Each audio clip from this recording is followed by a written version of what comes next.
Hello, नमस्कार, सत श्री अकाल। कैसे हो आप सभी? आदाब सभी को। आज जो हम सीख रहे हैं, आज हम सीखेंगे साइको के बारे में। साइकोलॉजी क्या है, मनोविज्ञान क्या है, मनोविज्ञान के बारे में हम अध्ययन करेंगे आज। तो उम्मीद करता हूँ आप सब स्वस्थ होंगे, घर पर होंगे और अपना बचाव कर रहे होंगे। तो मनोविज्ञान के बारे में हम पढ़े हैं। देखिए,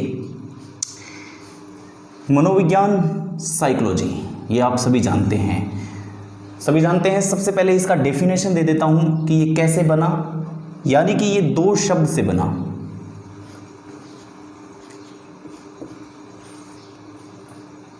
साइकी प्लस लोगस, साइकी प्लस लोगस, यानी कि आत्मा का मनन, आत्मा के द्वारा किया गया मनन या आत्मा का अध्ययन किया गया।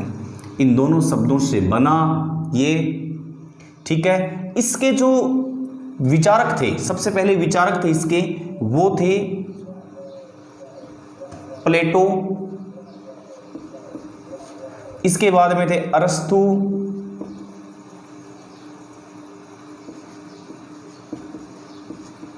और इसके बाद में थे डेकार्ट। यानी कि ये एक दूसरे के साथ खड़े हुए थे जब इन्होंने दुनिया को इसके बारे में जानकारी दी। अब इसके जो जनक हैं, वो जनक कौन थे? जनक थे इसके अमेरिकन थे, विलियम जेम्स। कौन थे? William James, American.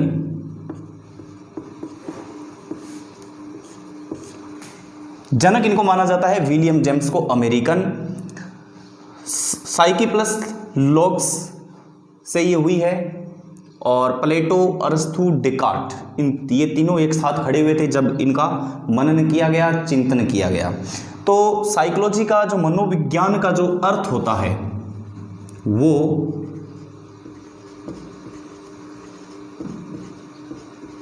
मनोविज्ञान का अर्थ क्या होता है, आज हम इसके बारे में चर्चा करेंगे। तो इसके बारे में चर्चा करें इससे पहले हम इसके उद्देश्य, अर्थ, महत्व, इन सब की बातें करते हैं। तो आप सबसे पहले यहाँ पे हम लिखेंगे उद्देश्य। 1 नंबर से यहाँ पे स्टार्ट करते हैं। 1 नंबर से मनोविज्ञान, देखो,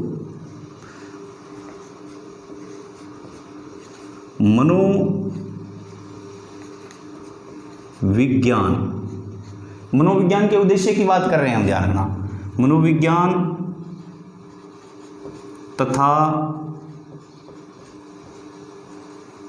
शिक्षा के उद्देश्य, ठीक है। इसके अंदर हम खुल के बात करेंगे, खुलकर चर्चा करेंगे, ध्यान रखना। पहले हम इनके कुछ टॉपिक हैं वो लिख लेते हैं। मनोविज्ञान तथा शिक्षा के उद्देश्य। दूसरा आता है, ये बहुत इंपॉर्टेंट बात है, ध्यान रखना, मनोविज्ञान तथा पाठ्यक्रम। आप चाहें तो इसको उतार भी सकते हैं, मनोविज्ञान तथा पाठ्यक्रम। 3 नंबर पे जो हमारा आता है, मनोविज्ञान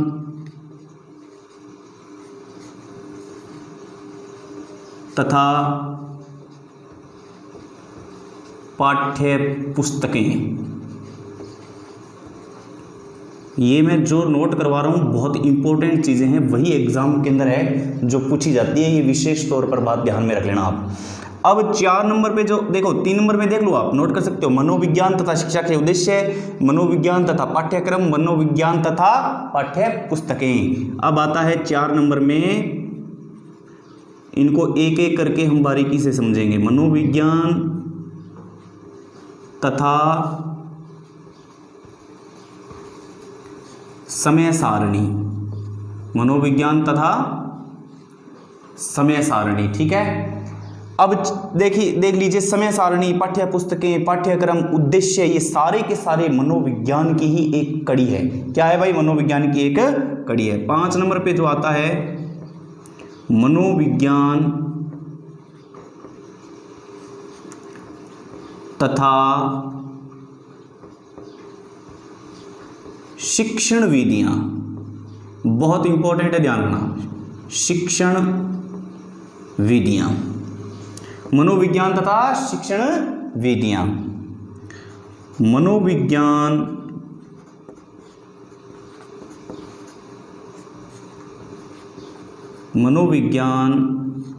तथा विधियां, मनोविज्ञान तथा विधियां हो चुकी है। अब आता है विधियों के बाद में, देखो शिक्षण विधियों के बाद में किसका नंबर आता है? जब शिक्षण विधि कब होगी?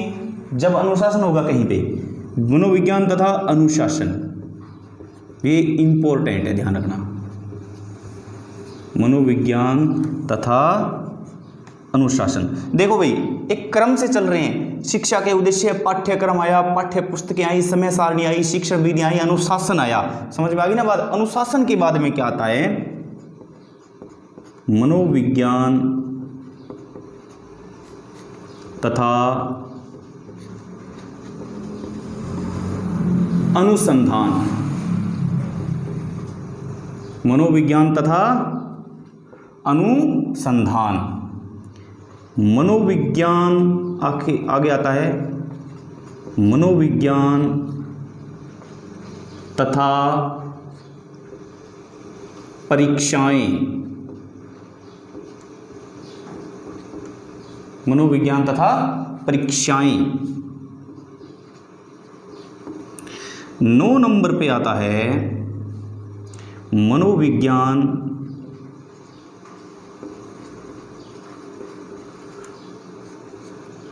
तथा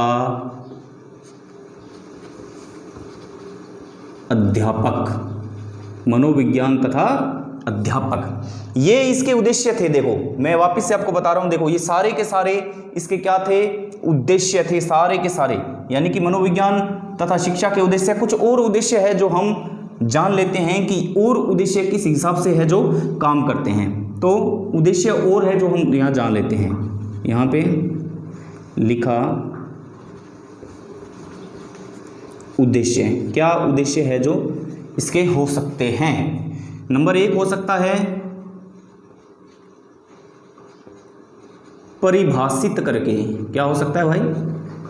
परिभाषित करके, यानी कि किसी की परिभाषा देनी, परिभाषित करके। 2 नंबर है अपना स्पष्ट करके। 2 नंबर क्या है? स्पष्ट करके। 3 नंबर यहां लिख लेता हूं, सीमा निर्धारित करके।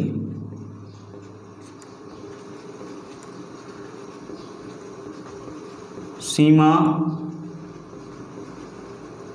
निर्धारित करके, ठीक है। 4 नंबर यहां तक दिख रहा है आपको? दिख रहा है यहां तक? सीमा निर्धारित करके, ठीक है। अब आता है सबसे बड़ा सवाल आता है कि क्या कहना है अथवा नहीं? क्या कहना है अथवा नहीं? 1 2 3 4 5 नंबर हम लास्ट लेंगे, ध्यान रखना। 5 नंबर, नए पहलुओं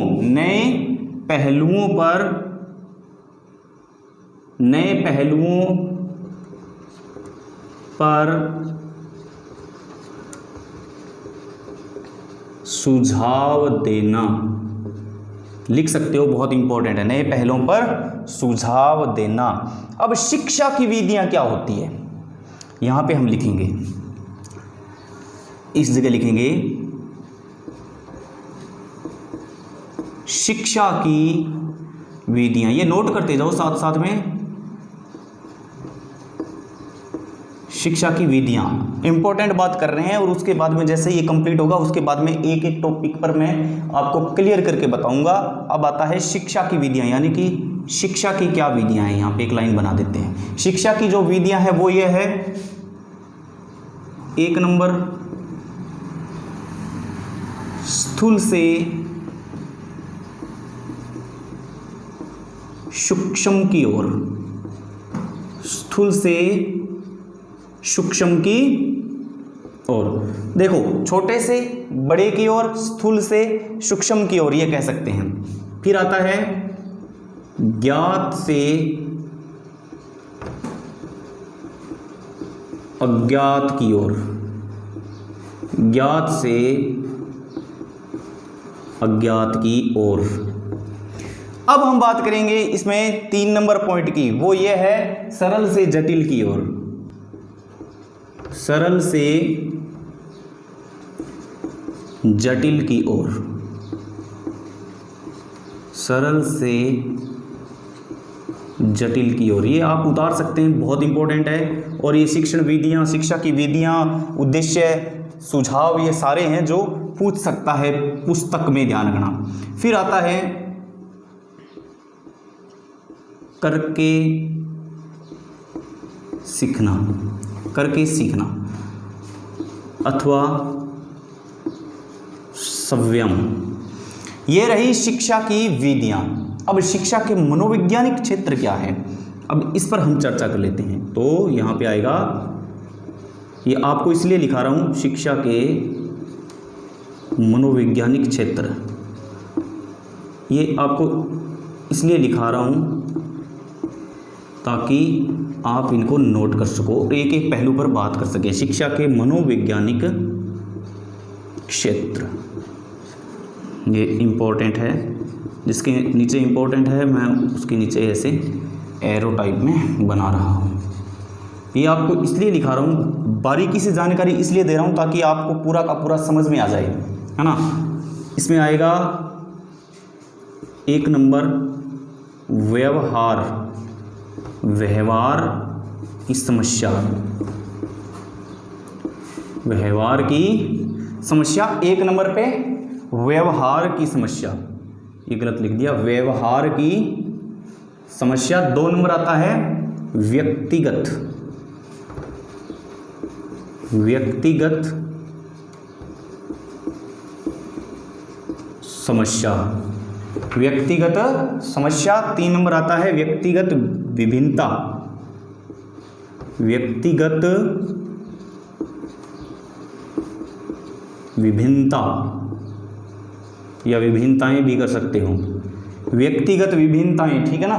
फिर आता है विकास की अवस्थाएं, विकास की अवस्थाएं, ठीक है। 5 नंबर पे आता है अपने बच्चों का अध्ययन, क्या आता है, बच्चों का अध्ययन, क्योंकि इसमें शुरू से लेकर अंत तक रहता है।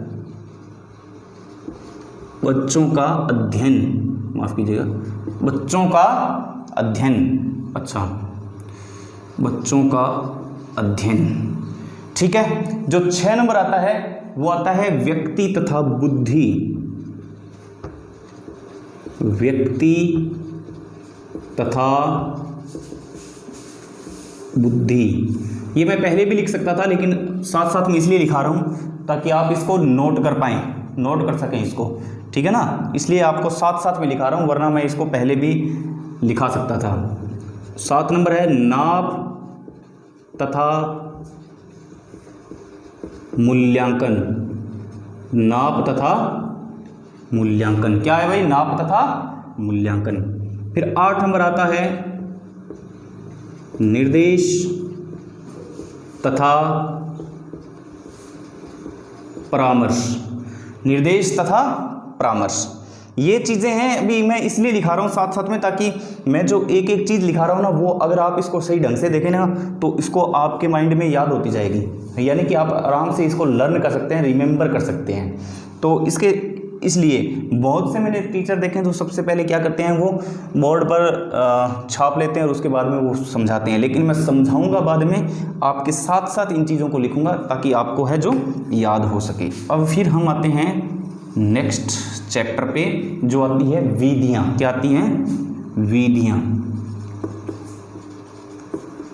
विधियाँ। बोर्ड छोटा पड़ रहा है आज, विधियां। तो विधियों में सबसे पहला आता है प्रयोगात्मक विधियां। क्या आता है? प्रयोगात्मक विधियां 1 नंबर पे, ठीक है ना। उसके बाद में आता है निरीक्षण, ठीक है ना। अच्छा माफ कीजिएगा, निरीक्षण। फिर यहां पे ऐड करके लिख रहा हूं ना, जगह कम पड़ रही है अपने पास। निरीक्षण, फिर आता है अपने पास जीवन, फिर आता है अपने पास, देखो प्रयोगात्मक विधियां, निरीक्षण और जीवन, ठीक है ना। इसको आप यूं भी कह सकते हो, जीवन इतिहास भी कह सकते हो, ये ध्यान रख लो। इसके साथ साथ अगर आप जीवन इतिहास यानी कि जीवन के इतिहास के बारे में, ठीक है ना। फिर आता है उपचारात्मक। 5 नंबर पे हमने इसके अंदर ऐड किया था उपचारात्मक के बारे में विकासात्मक। इसके बाद में 6 नंबर पे बहुत इंपॉर्टेंट है, ध्यान देना। देखो उपचारात्मक, विकासात्मक और उसके बाद में आता है मनोविश्लेषण, मनोविज्ञान का ही एक टुकड़ा, मनोविश्लेषण। क्या था भाई? मनोविश्लेषण, ठीक है ना। मनोविश्लेषण के बाद में तुलनात्मक। क्या आता है? तुलनात्मक। उसके बाद में आता है मैथ का, अगर आपने पढ़ा होगा, सांख्यिकी। क्या आता है? सांख्यिकी। ये प्रश्नावली भी होती है सांख्यिकी, ठीक है ना। फिर आता है परीक्षण।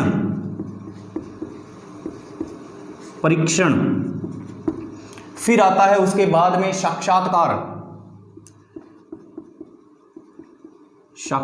किसी इंटरव्यू के लिए अगर आप गए हैं, भगवान करे आप हमेशा जाएं। उसके बाद में आता है साक्षात्कार के बाद में आता है प्रश्नावली। जैसे कि मैंने कहा था, मैथ की बात की थी यहाँ पे, प्रश्नावली।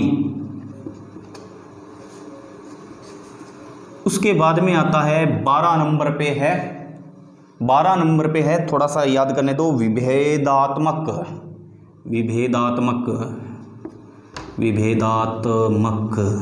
इसके बारे में एक एक करके पॉइंट आपको बताऊंगा, आप घबराइए मत। एक एक करके इन सब के बारे में आपको है जो जानकारी मैं दूंगा, ठीक है ना। तो दोबारा देख लीजिए इसको। अगर आप साथ साथ में लिख रहे हैं ना, मैं आपको साथ लिखने के लिए इसलिए कह रहा हूं ताकि आप साथ साथ लिखेंगे तो आपको दोबारा याद करने की ज़रूरत नहीं होगी, आपको याद हो जाएगा। अक्सर हम गलती क्या करते हैं कि जब हम पढ़ते हैं या जब किसी भी चीज़ को हम देखते हैं तो उसके अंदर क्या होता है, हमारा माइंड और कहीं होता है, हम ये काम कर रहे होते हैं, तो फिर उसमें क्या है कि थोड़ा सा दूरियां हो जाती है। दूरी होने के कारण हम जो टच में नहीं रहते, इसके कारण यहाँ पे हमसे गलतियां हो जाती है। अब ये तो सारे के सारे टोटल इसकी बात हो गई। इतिहास की अगर हम बात करें, ठीक है ना, यहाँ पे अगर हम इतिहास की बात करें, भाई इतना बड़ा हमने काम किया है तो इतिहास तो बनता है। इतिहास के बिना तो कोई संभव है ही नहीं कुछ। इतिहास की अगर बात करें तो सबसे पहले इवान पावलोव,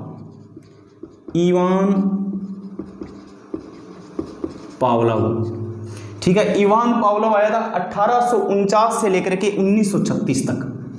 1849 से 1936 तक ये इवान पावलोव, ठीक है ना। इसके बाद में जॉन डीवी आया था। जॉन डीवी आए थे, माफ कीजिएगा, महान थे। जॉन डीवी का जो कालक्रम था 1859 से लेकर के 1952 तक। इसके बाद में जो आया था वो मारिया, क्या था, मारिया मॉन्टेसर।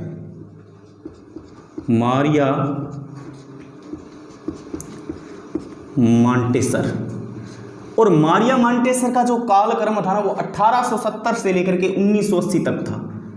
1870 से लेकर के 1980 तक था। 3 हो गए। इवान पावलोव जिसका 1849 से 1936 तक, जॉन डीवी 1859 से लेकर के 1952 तक, मारिया मॉन्टेसर 1870 से लेकर के 1980 तक। और 4 नंबर पे जो मुख्य आया था ना वो था जीन पियाजे। ये सभी ने सुना होगा, जीन पियाजे। जीन पियाजे का जो काल था वो 1896 से लेकर के 1896 से लेकर के कहां तक था भाई? 1896 से लेकर के 1934 तक जीन पियाजे का काल था। ठीक है, इसके बाद में नहीं, माफ कीजिएगा, 1980 तक, दोनों ये साथ में थे, माफ कीजिएगा, माफी चाहता हूँ। ये मारिया मॉन्टेस और जीन पियाजे का काल एक जगह ही खत्म होता है, माफ कीजिएगा, मैं अपने शब्दों को वापस लेता हूँ। 4 आ गए जीन पियाजे, उसके बाद में आया था लिव, और लिव का कहां से था?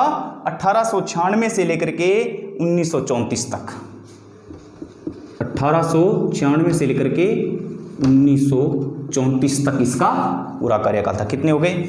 1 2 3 4 5, कितने हो गए? 5। पूरा नाम वाइगोत्स्की।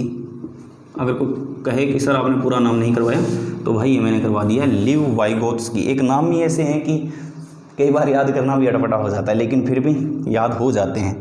फिर उसके बाद में आया था नोआम का जो कार्यकाल था ना, वो 1828 से 1928 से, माफ कीजिएगा, 1928 से लेकर अब तक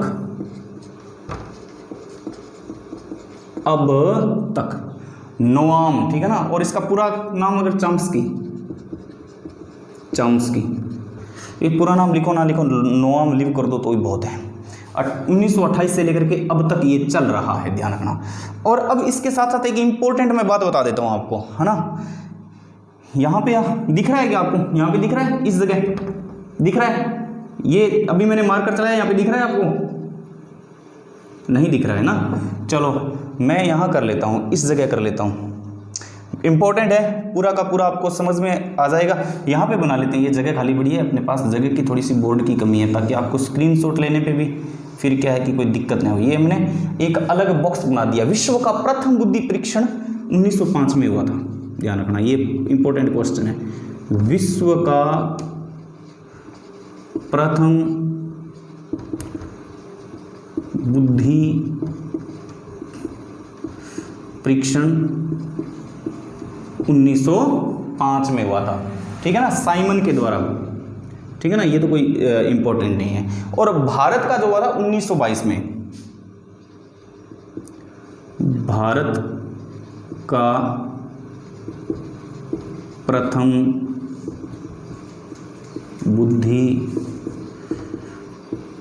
परीक्षण हुआ था 1922 के अंदर, 1922 के अंदर। इसका मैं लिखा ही देता हूं, ठीक है। CH राइस था इसका, तो CH राइस। भारत का प्रथम बुद्धि परीक्षण 1922 में CH राइस के द्वारा हुआ, और विश्व का प्रथम बुद्धि परीक्षण 1905 में हुआ था, ठीक है ना। अगर लिखना चाहो तो लिख सकते हो, विल्ले सारमान। ये अगर आप स्क्रीनशॉट लेना चाहो तो ले सकते हो। तब तक मैं थोड़ा सा पानी पी लेता हूं। स्क्रीनशॉट ले लो, बहुत काम की चीज है।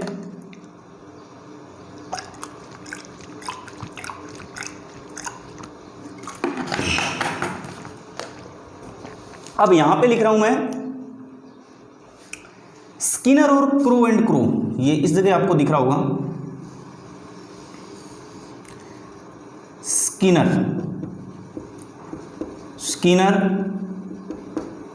Crow and crow. स्किनर और क्रो एंड क्रो बहुत ही तगड़े कमाल के वैज्ञानिक थे, ध्यान रखना। यानी कि इनका नाम हर किसी ने सुना होगा। फिर आता है जेम्स ड्राइवर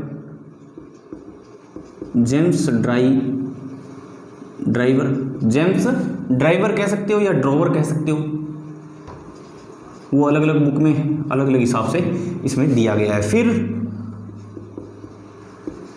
एलिस आता है, एलिस के बाद में कौन आता है? एलिस क्रो है, ये ध्यान रखना, ये भी क्रो है, एलिस क्रो। उसके बाद में आते हैं अपने भारत के, सबसे इंपॉर्टेंट है ये क्वेश्चन,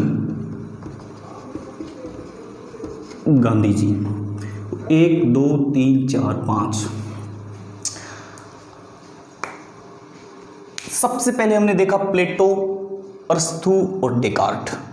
दो शब्दों से बना है, साइकी और लॉग्स, यानी कि आत्मा का अध्ययन, ठीक है ना, आत्मा का अध्ययन। और इसके अंदर जो शामिल थे वो प्लेटो और अरस्तु और डेकार्ट थे। एक तरह से ये कह सकते हैं कि ये तीनों थे, ठीक है। अब बात करते हैं स्किनर ने क्या किया। आगे जगह नहीं है इसलिए मैं आपको बता रहा हूँ। स्किनर ने क्या किया, मानवीय व्यवहार का बताया, आपको यहाँ पे लिख देता हूँ, मानवीय व्यवहार, यानी कि स्किनर का ये मानना था कि मानवीय व्यवहार के आधार पर होता है। क्रो एंड क्रो ने ये बताया जन्म से लेकर के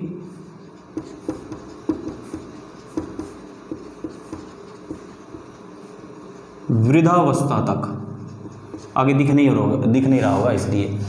और फिर जेम्स डार्विन ने यह कहा सिद्धांतों के आधार पर,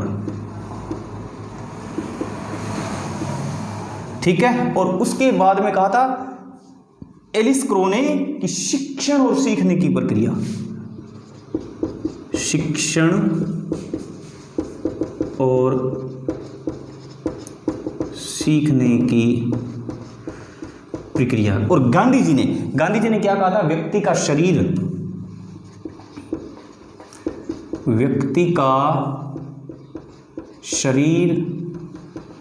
आत्मा और मन।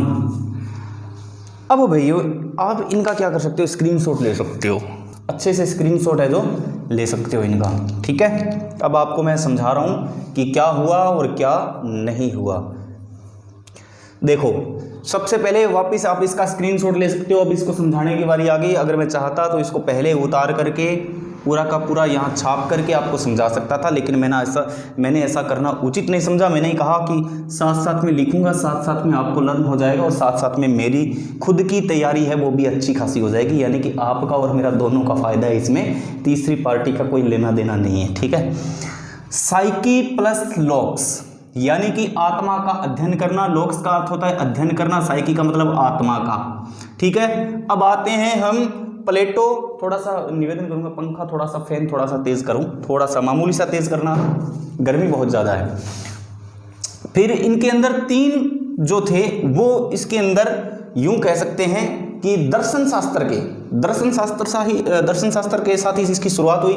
अगर आप मनोविज्ञान पढ़ रहे हैं और अगर साइको पढ़ रहे हैं तो आपको पूरा पता होगा। यानी कि जिसने पहले क्या कहा, प्लेटो साथ में आया खुल करके, ठीक है। उसके बाद में प्लेटो के साथ में कौन आ गया, अरस्तु, और अरस्तु के बाद में डेकार्ट आ गया। यानी कि इन तीनों की एक तिगड़मबंदी हो गई या जुगलबंदी हो गई। तीनों ने साइको पर काम करना स्टार्ट कर दिया और इनके मत लोग हैं जो जानने लग गए, लोग मानने लग गए। सबसे पहले तो ये बात ध्यान रखना, अगर पुस्तक में आ जाए, पेपर में आ जाए तो आप ये प्लेटो, अरस्तु, डेकार्ट चार ऑप्शन हो और उसमें से या तो प्लेटो हो या अरस्तु या डेकार्ट हो तो आप क्या करोगे, प्लेटो करोगे। और अगर ये तीनों ही हो तो प्लेटो करोगे, ध्यान रखना। अगर ये दोनों हो तो अरस्तु करोगे। यानी कि क्रम से मैंने सजाया इसको, आप एक एक क्रम पीछे हटाते रहना और उस हिसाब से प्राथमिकता सबसे पहले प्लेटो को देनी है, उसके बाद में अरस्तु को देनी है, उसके बाद में डेकार्ट को देनी है। यानी कि ये प्लेटो के साथ में आए थे। अब इसका जो जनक है वो विलियम जेम्स है और अमेरिकन मूल का वैज्ञानिक है, ध्यान रखना। ये एक बहुत इंपॉर्टेंट बात है, यहाँ पे बहुत ज़्यादा इंपॉर्टेंट बात है और बहुत ज़्यादा इसमें नोट करने वाली बात है कि जनक कौन था इसका। तो जनक कौन था, विलियम जेम्स। कौन था, विलियम जेम्स। कहाँ का था भाई, अमेरिकन मूल का था वैज्ञानिक विलियम जेम्स। इंपॉर्टेंट क्वेश्चन है ये, ध्यान रखना, आ सकता है ये, ठीक है। उसके बाद में हमने उद्देश्यों के बारे में थोड़ी सी चर्चा की थी। अब इसके उद्देश्य को एक एक करके मैं आपके सामने रख रहा हूं और आप देख लेना। मनोविज्ञान तथा शिक्षा के उद्देश्य, यानी मनोविज्ञान और शिक्षा के उद्देश्य क्या है, इस पर हम चर्चा करेंगे। सबसे पहला पॉइंट इसी को मैंने यहाँ पे लिखा है 1 2 3 4 5 6 7 ऐसे, यानी कि पहले इसी को मैंने लिखा है कि उद्देश्य और शिक्षा में क्या अंतर है। तो अभी यह देखो, मनोविज्ञान तथा पाठ्यक्रम, यानी कि मनोविज्ञान के साथ पाठ्यक्रम हो। यानी कि पाठ्यक्रम कैसा होना चाहिए, यानी कि जैसे बच्चा है, छोटा बच्चा है तो वो क्या कर रहा है, छोटा बच्चा किस हिसाब से 4 क्लास में 5 क्लास में किस हिसाब से वो अपनी प्रेजेंटेशन दे पाता है, उसके आधार पर उसका सिलेबस है वो तैयार किया जाता है। तो मनोविज्ञान तथा पाठ्यक्रम। उसके बाद आता है मनोविज्ञान तथा पाठ्य पुस्तकें, यानी कि पाठ्य पुस्तकें किस प्रकार होती है। ये तो रही पाठ्यक्रम की बात। यहाँ पे आ गई हमारी बात किस पे, पाठ्य पुस्तकों पे। पाठ्य पुस्तकें कैसी होनी चाहिए, पढ़ने वाली पुस्तकें। मनोविज्ञान तथा समय सारणी, स्कूल का समय है पढ़ने का समय है, ये मनोविज्ञान पे यानी कि दिमाग पे कितना प्रेशर डालती है, इसको भी सिद्धांत दिया गया, उद्देश्य दिया गया है। उसके बाद में शिक्षण विधियाँ बहुत ज़रूरी होती है हर किसी अध्यापक के लिए और हर किसी संस्थान के लिए। शिक्षण विधियाँ कितनी लागू कर पाते हैं, यानी कि हम मनोवैज्ञानिक तरीके से किस प्रकार से शिक्षण विधियों को लागू कर पाते हैं, ठीक है। उसके बाद में मनोविज्ञान तथा अनुशासन बहुत जरूरी होता है इसके अंदर। अनुशासन के बिना किसी भी वस्तु को पाना असंभव होता है। इसके अंदर अनुशासन को विशेष जगह दी गई है। मनोविज्ञान तथा अनुसंधान, हम नई खोज क्या करते हैं, हम क्या नई शिक्षण विधियों को ढूंढते हैं या किस प्रकार से अनुशासन को कंट्रोल में किया जा सकता है, इस पर अनुसंधान करते रहेंगे। मनोविज्ञान तथा परीक्षाएं किस प्रकार से सुसज्जित होनी चाहिए, परीक्षाओं के ऊपर भी इस पर क्या है बात की गई है कि परीक्षाएं किस प्रकार से सुसज्जित होनी चाहिए, कितना परीक्षाओं के बीच में गैप होना चाहिए, किस प्रकार की परीक्षा होनी चाहिए। मनोविज्ञान तथा अध्यापक और मनोविज्ञान के बीच में ये तय करता है कि बच्चे का फ्यूचर कैसे होता है। फिर उद्देश्य परिभाषित करके हम क्या करेंगे, परिभाषित करके उसकी भाषा को परिभाषित करके समझाएंगे, स्पष्ट करके हम समझाएंगे उसको। सीमा निर्धारित करके एक सीमा निर्धारित करेंगे, जिस प्रकार स्कूल का समय निर्धारित होता है ना 5 घंटा, सुबह 10 से 4 बजे तक वैन जाएगी तो इतने घंटे वैन चलेगी, दूसरी वैन इस रूट में जाएगी, ये बच्चा इतनी देर यहाँ पे रहेगा, इंटरवल इतने टाइम का होगा। तो वो सारी बातें यहाँ पे समय निर्धारित करके क्या कहना है अथवा नहीं, यानी कि हमें क्या कहना है, हमें क्या करना है, ये सारी की सारी इसमें बातें आती है। स्टूडेंट्स क्या चाहता है, हमें उसके बच्चे के बाल मनोवैज्ञानिक आगे अगले वाले अंक में पढ़ेंगे, तब हमें यहाँ समझ में आएगा कि मनोवैज्ञानिक ये कहता है कि हमें ये पता होना चाहिए कि हमें क्या कहना और क्या नहीं कहना चाहिए। हम जैसे किसी से भी बात करते हैं तो हमें ये पता होना चाहिए हम अपने शब्दों को किस प्रकार से पिरो रहे हैं, गलत कह रहे हैं या फिर सही कह रहे हैं। इसके बाद हमें नए पहलुओं पर सुझाव देना, बिल्कुल नए पहलुओं पर हम सुझाव देंगे। कब सुझाव देंगे, जब हमारे आइडियाज़ आएंगे, दिमाग के अंदर क्या आएंगे, आइडियाज़ आएंगे, तब हम नए पहलुओं पर क्या देंगे, सुझाव है जो आसानी से देंगे। इसके बाद में शिक्षा की विधियाँ कैसी होनी चाहिए, स्थूल से सूक्ष्म की ओर होनी चाहिए, यानी कि एकदम टफ नहीं होनी चाहिए, बिल्कुल नीचे से स्टैंडर्ड से स्टार्ट होना चाहिए और ऊपर तक जाना चाहिए। उसके बीच की सारी गतिविधियां बच्चों को है जो मालूम होनी चाहिए। ज्ञात से अज्ञात की ओर, यानी कि जानते हुए भी हमें उस दिशा की ओर जाना है कि वास्तव में ये जा रहा है, लेकिन फिर भी उसके अंदर हमें झांकने की कोशिश करनी चाहिए कि हमें कितना समझ में आ रहा है या कितना स्टूडेंट है वो समझ पा रहा है। सरल से जटिल की ओर, अब देखो इसमें उल्टा हो रहा है, सरल से जटिल की ओर, यानी कि पहले सरल तरीके से काम करना है, उसके बाद में मुश्किल की ओर बढ़ना है। यानी कि जैसे बच्चा है ए सीखता है तो ए को क्या है हम ऐसे सिखाएंगे, ये ए सीखो, इसके बाद में इसको थोड़ा लंबा बनाएंगे, इसके बाद में इसको इसके ऊपर चलाएंगे और उसके बाद में है जो APPLE एप्पल सीखेगा। यानी कि कहने का मतलब ये है कि सरल से जटिल की ओर करके सिखाना स्वयं, यानी कि वो कैसे सीखेगा, हम पहले खुद करेंगे कुछ, उसके बाद में वो सीखेगा, ये भी एक विधि है। शिक्षा के मनोवैज्ञानिक क्षेत्र, शिक्षा की बात हो रही है तो शिक्षा के मनोवैज्ञानिक क्षेत्र के बारे में व्यवहार की समस्या, सबसे पहले जो आती है बात व्यवहार की समस्या आती है ना, कि व्यवहार कैसा होता है स्टूडेंट्स का, टीचर्स का, उन सभी के अंदर जो शिक्षार्थी है उसके व्यवहार को कुशल बनाया जाए। सबसे पहले व्यक्तिगत समस्याएं, खुद की व्यक्तिगत समस्याएं हैं वो क्या आती है, हमारे जीवन पर आती है। फैन थोड़ा कम करो, ठीक है। व्यक्तिगत समस्याओं के अंदर हमारे जीवन के अंदर क्या आती है, समस्याएं आती है, उसको भी मनोविज्ञान ने एक जगह दी है, साइको ने एक जगह दी है।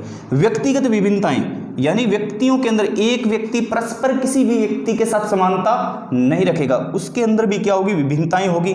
फिर विकास की अवस्थाएं, विकास किस प्रकार करता है, विकास की अवस्थाएं क्या है, यानी कि जैसे बाल अवस्था, युवावस्था, प्रौढ़ावस्था, वृद्धावस्था, इस प्रकार की अवस्थाएं होती हैं। तो उन अवस्थाओं के बारे में हम विकास की अवस्थाओं से इसको अंकित कर सकते हैं, इंगित कर सकते हैं इसको। बच्चों का अध्ययन हम किस प्रकार करते हैं, छोटे बच्चों को हम किस प्रकार से टेकल कर रहे हैं, वो सबसे बड़ी बात।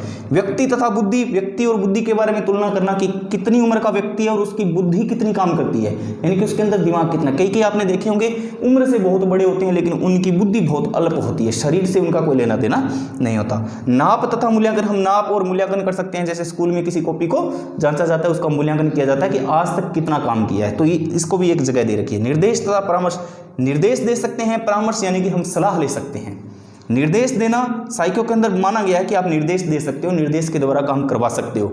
जब कोई निर्देश नहीं मानता है यानी कि जब कोई आदेश की अवहेलना करता है उस दिशा में हम क्या कर सकते हैं, परामर्श, यानी कि उसी व्यक्ति से हम क्या करते हैं, सलाह लेते हैं। सलाह लेकर के उसी से वो काम करवा देते हैं जो निर्देश के द्वारा वो इंसान काम नहीं करता। ये साइको का सबसे बड़ा सटीक आंसर है, ध्यान रखना, निर्देश तथा परामर्श। देखो हमने निर्देश दिया किसी व्यक्ति को लेकिन उसने नहीं माना हमारा निर्देश, यानी कि हमारे आदेश की क्या है, अवहेलना कर दी, हम मालिक हैं।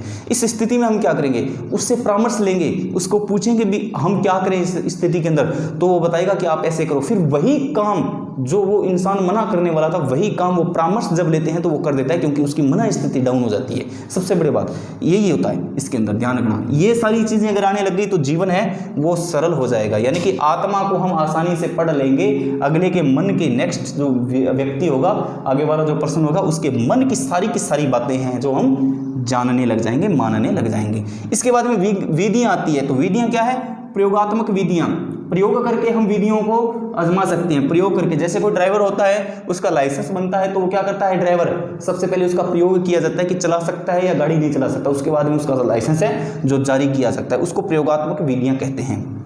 साइंस की लैब में आपने देखा होगा, साइंस के स्टूडेंट्स को आपने देखा होगा कि जब साइंस के स्टूडेंट्स पढ़ते हैं तब वो उनके अंदर लैब होती है, प्रयोग करते हैं और सिद्ध करते हैं। सिद्ध करने के बाद में वो मार्केट में लॉन्च करते हैं अपने किसी भी टास्क को।